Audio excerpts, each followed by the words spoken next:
Welcome to another video on Rocket League mechanics as fast as possible, otherwise known as AFAP.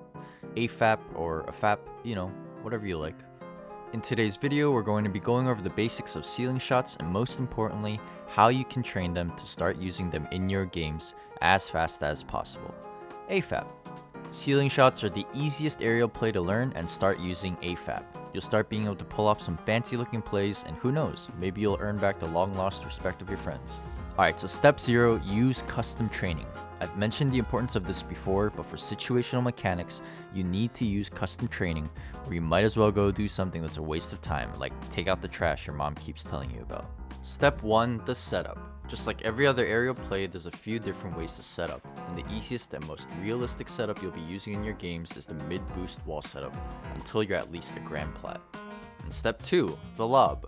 Just like the lob for other wall-based aerial plays, you want to get a nice lob close to the ceiling while making sure not to actually hit the ceiling. As I often mention, this step is super important, so you might want to train this until your fingers are numb. You need to get this right.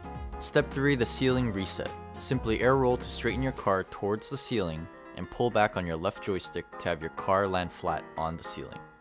Step 4, the pre-shot. During the pre-shot, your entire focus is on positioning your car to set up for the shot. There's two primary ways to do this. One, you can fly straight at the ball and shoot it like you normally would any other aerial shot.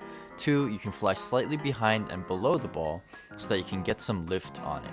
Both setups are situational, so as you're flying towards the ball, make sure you quickly decide which pre-shot setup you need based on where your opponents are. Step 5, the shot.